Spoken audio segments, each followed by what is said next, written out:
Senhores telespectadores, mais uma vez, com muito prazer, nós voltamos com o nosso programa Você Sabia, trazendo hoje um jovem que resolveu treinar cães. E ele vem conversar conosco, falando das dificuldades, das facilidades, do que se deve e não se deve fazer. Isso deverá transformar a nossa palestra num momento de muita alegria e de muita satisfação, e também o nosso conhecimento deverá ficar mais produtivo sempre que nós lidarmos com os cachorros. É o Ricardo Caetano, morador de Bom Retiro do Sul, onde ele tem a sua sede e trabalha em toda a nossa região, aqueles que têm vontade de ter um cão adestrado. Não é isso, Ricardo? É isso aí, seu Oswaldo. E vamos então começar com a primeira pergunta. Sim. O que é adestrar um cachorro? É bem simples. Adestrar é ensinar, é treinar, é trabalhar com ele. Isso é adestrar um cachorro. Sim, para adestrar um cachorro, isso é muito difícil, é fácil? Como é que são esses animais para serem adestrados? Cada cachorro, igual as pessoas, tem um temperamento. Então, um determinado cachorro, até mesmo de uma mesma ninhada, vai ser muito fácil de adestrar, enquanto o outro vai ser bem mais difícil. E normalmente, os cachorros que são mais difíceis de adestrar, eles são os mais inteligentes. Eles, às vezes, nos incomodam, nos atrapalham em casa, fazem bagunça, tripudiam, mas porque eles têm uma inteligência superior e usam dessa inteligência, né, com artimanhas, acabam fazendo arte. E o treinador, ele tem uma visão, antes de começar o seu trabalho, do que poderá acontecer com o seu aluno, quadrúpede? Sim. É bem difícil. É bem difícil dar uma previsão, porque cada cachorro é de um jeito. Mas o adestramento básico é em torno de 4 meses, né? Qualquer cachorro vai estar atendendo aos comandos do adestramento básico, que é vir junto, sentar, deitar, dar pata, essas coisas, né? Em torno de 4 meses, qualquer cachorro aprende. E quantas coisas um cachorro é capaz de conseguir imitar depois do dono? Muita coisa. O que ele é mais fácil, mais difícil de aprender? Essa é uma pergunta excelente, porque quanto mais ele for estimulado, mais ele vai aprender. Um cachorro é capaz de aprender, até hoje já foi visto, em torno de 100 comandos diferentes. Mas é um trabalho contínuo, né, de treinamento para chegar a esse resultado. Mas a metade disso, se o cachorro aprendendo 50 comandos, já vai ser muita coisa. Então, qual é a média de meses em que o cachorro deve ser mantido em adestramento? Isso vai depender o tempo que ele deve ser mantido no adestramento. A vida toda. Acho que um cachorro, ele sempre, né, pode estar aprendendo alguma coisa a mais. Para começar o adestramento, quanto antes, melhor. A partir dos 2 meses de idade dá para começar. Mas encerrar o adestramento, sabe, enquanto ele ainda tiver... Com qualquer idade ele aprende, continua aprendendo. Qualquer idade ele aprende. Mas o ideal é começar a partir dos 2 meses de idade. Por quê? O filhote, ele está aprendendo com o mundo. Ele está sentindo o cheiro, vendo, sentindo o sabor do mundo. E se tu estiver ali junto para guiar ele, isso é fundamental, né? Depois, quando ele estiver com 1 ano, 2 anos, 3 anos, ele já vai ter adquirido as suas próprias experiências. Então, daí já vai ser mais difícil de ensinar ele o que é certo. Por isso, o ideal é começar com 2 meses, mas não tem limite de idade. E não tem também limite de quanto tempo adestrar. A vida toda, de preferência, sempre ensinando truques novos, estimulando ele, né? Não ficar num conforto mental, né? Não deixar de aprender. Para um adestramento básico, assim, aquilo que deita, senta, come, vem, vai. Sim. Isso aí um cão normal. Tem os mais inteligentes e os menos inteligentes. Da média. Eu não sei se a gente chama de inteligência isso, ou como é que se chama isso aí. Em quanto tempo tu recebe um cão e entrega esse cão para o dono? Para fazer essas coisas básicas, que tempo leva? Em torno de 4 meses. E 4 meses é um tempo previsto, né? De repente vai ter um cachorro que vai fazer muito mais do que isso nesses 4 meses. E a maioria deles, a gente acaba subestimando a capacidade deles, tem muitos gênios caninos. Mas é um cachorro difícil, né, de ensinar, com muitas manias e coisas assim. Nesses 4 meses ele já vai estar bem tranquilo. E nas raças de cães, porque tem raça de tudo quanto é jeito, de tudo quanto é nome, né? Sim.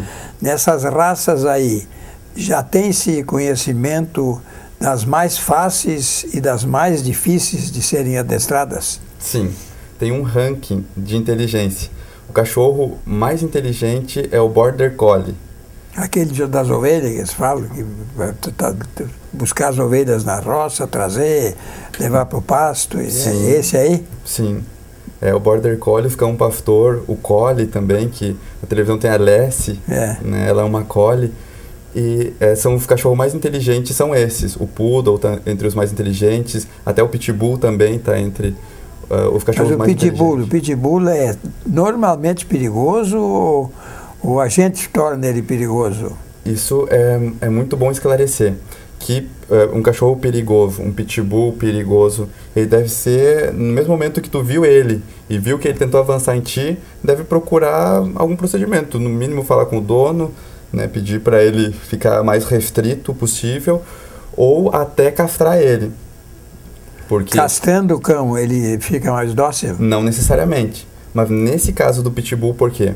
No padrão da raça American Pitbull, está escrito lá que qualquer pitbull que seja agressivo com pessoas ou com animais deve ser ou castrado ou decapitado para não proliferar esse traço. Continuar, deve ser abatido num caso mais sério, né? Exatamente. Eu queria te fazer uma pergunta. Eu tenho em casa Lulu da Pomerânia.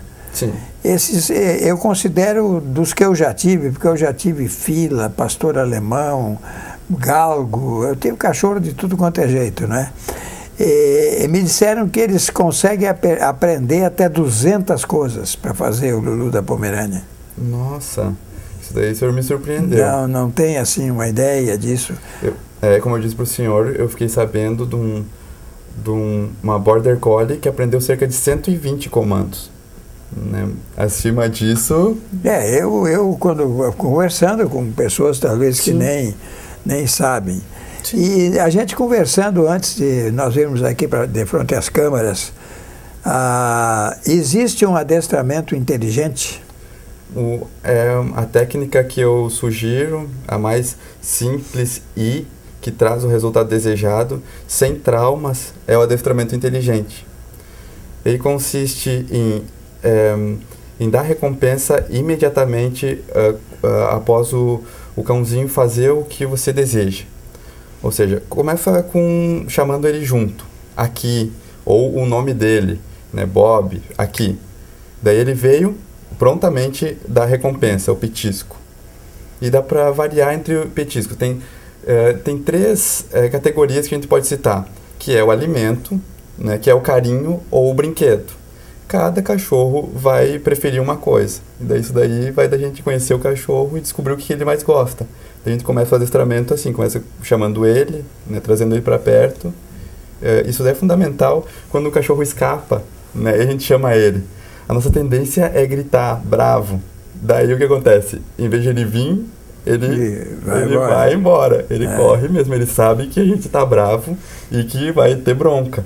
Então, a primeira coisa que eu sugiro ensinar é ele vir para perto, é junto, sabe? Com o próprio nome dele ou com outra palavra, como aqui ou junto.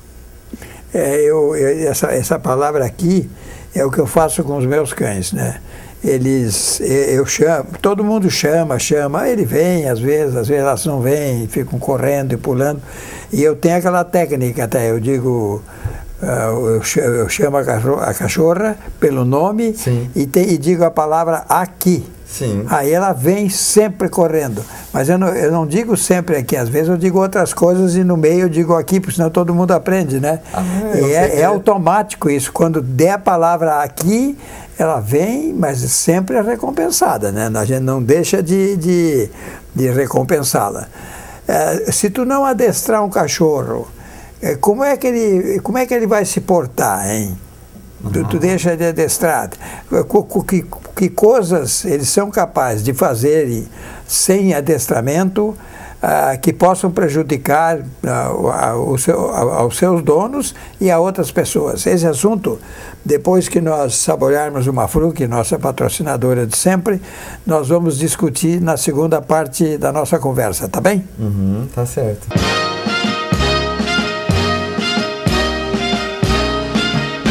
Na nossa segunda parte, nós vamos fazer perguntas mais rápidas e que a gente acha que é o que o nosso telespectador gostaria que nós perguntássemos. Faz muita diferença começar um ensinamento num filhote com que idade ou num adulto com que idade? O ideal é começar a partir dos 2 meses de idade, aos 60 dias, e faz toda a diferença. A coisa mais importante em relação ao adestramento é a convivência, é a troca, é a importância que isso tem para um relacionamento saudável entre o animal, entre o cão, que está em 90% das casas, né?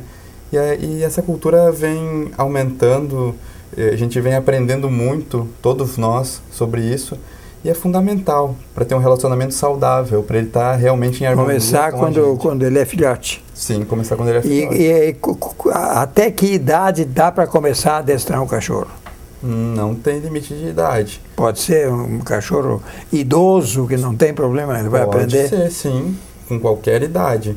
A menos que ele realmente tenha um desvio muito sério, né, seja um cachorro muito selvagem, né, o gene dele da agressividade seja muito avançado e ele não responda a nenhum tipo de estímulo, né? Aí isso ele é capaz de não conseguir adestrar. Sim, um cachorro que de repente viveu na rua ou viveu em algum lugar durante muito tempo, de repente ele não vai, né, conseguir se adequar.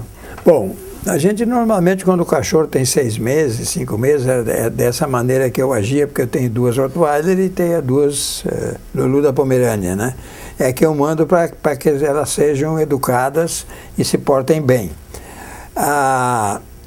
Eu gostaria de te perguntar assim, tu mandou o cachorro para ser ensinado, o treinador devolve o cão. Como é que a gente deve agir quando a gente recebe esse cachorro ensinado já? Qual é as práticas que o instrutor do cão, o treinador, ele manda com que os donos continuem praticando? Sim, eu acho delicado o trabalho de um adestrador. Eu costumo dizer para os meus clientes justamente isso, que ele vai obedecer muito mais a mim, o adestrador no caso, do que ao próprio dono. Ele vai estar condicionado já àquelas palavras, ele aprendeu, né, que senta é senta, que dá pata é dá pata, porém ele está acostumado com aquela outra figura, com aquela outra pessoa que tem hábitos diferentes do dono do cão, e isso daí pode fazer diferença.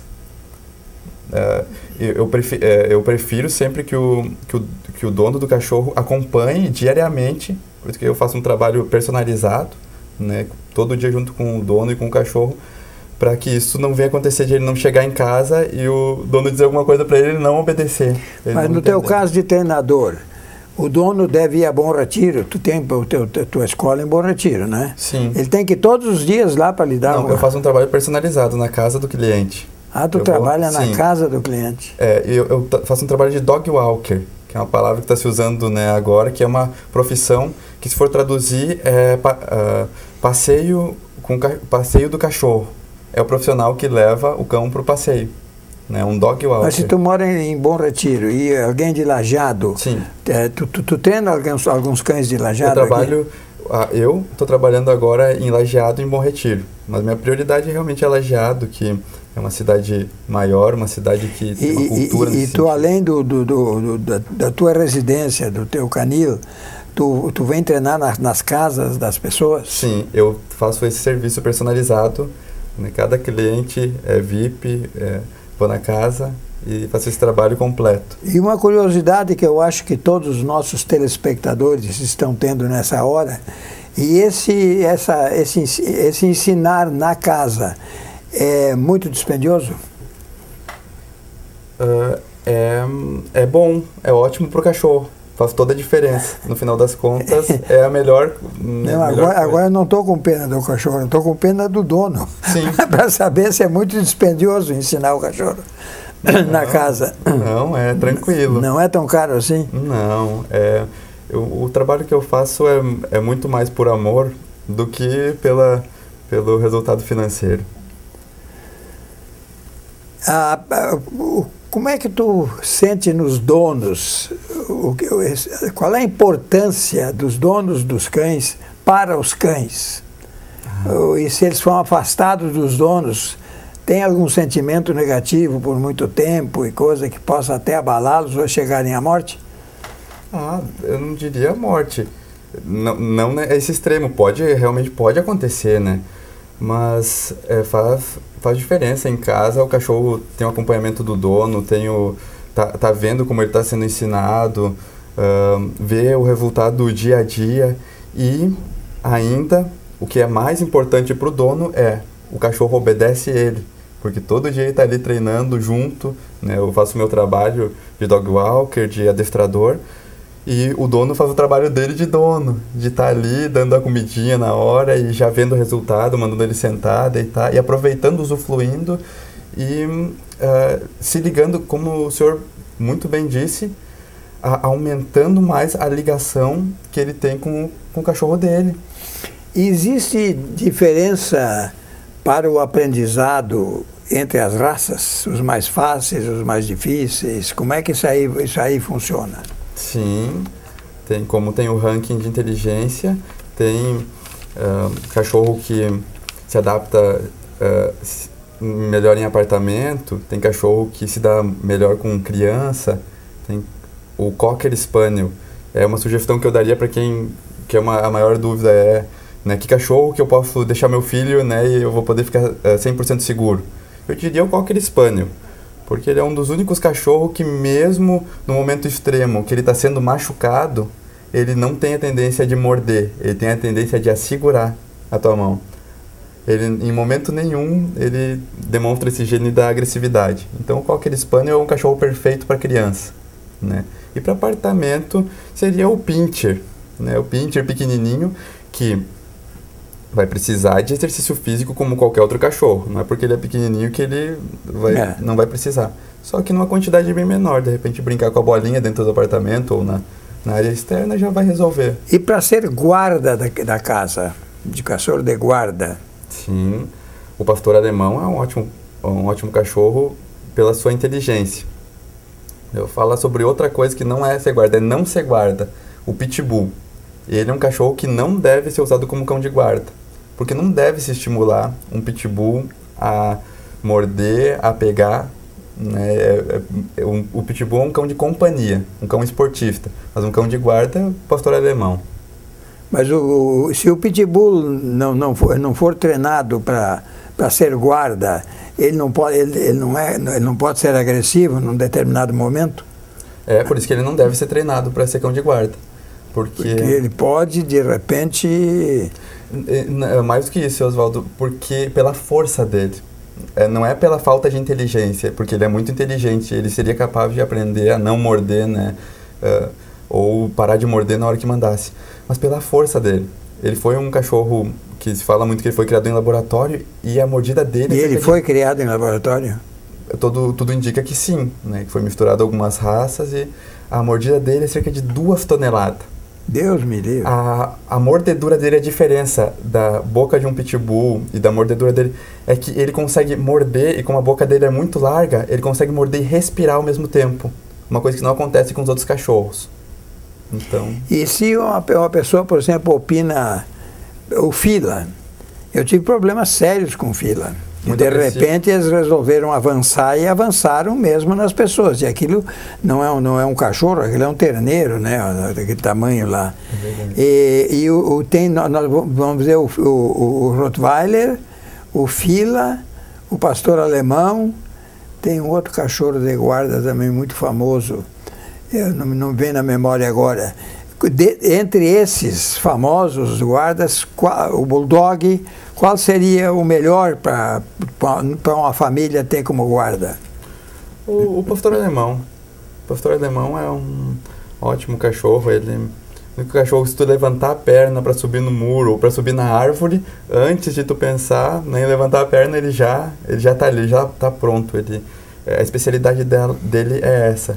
Não, porque eu conheço uma professora aqui em Lajeado que ela estava já muito idosa e um pastor alemão um dia resolveu avançar nela, botou no hospital, mas sem nada, sem mais nem menos. Pode acontecer isso? De repente, no momento de confusão do cachorro, ele pode, em alguns casos, como uma senhora, né, que já tem a condição física dela, já não permitiria, de repente, escapar dele, é melhor ter essa providência, ter esse cuidado. Porque ele, como agente, ele pode falhar, ele pode errar. Né? Então, isso pode acontecer, por mais que ele seja um bom garoto. Seguro mesmo, de repente ele pode ter um mau momento. Eu acho que cada cachorro é destinado para uma pessoa. Né? De repente, ele não era o cachorro ideal para ela. Ela deveria ter um cachorro de companhia. E como o senhor disse, ela tinha um cão de guarda. E daí, no momento de confusão, ele de repente ele seja um bom garoto, mas confundiu. Ô, Ricardo, eu acho que a nossa conversa foi boa para aqueles nossos telespectadores, para eles tomarem conhecimento. Eu tenho aqui um cartão teu, o telefone do Ricardo é o 51 97 80 70 91. Isso dá Vivo. E da TIM é 51 8103 8104. Qualquer coisa que eles tenham interesse em bater um papo contigo, não, é só te telefonar que vai acontecer. E a nós, então, só resta agradecer aos prezados telespectadores, agradecer a nossa FRUC, sempre presente nos nossos assuntos, que eu acho que são bastante compensadores em muitos dos casos, e dar até a próxima segunda-feira a todos aqueles que nos ouvem. Isso aí, muito obrigado.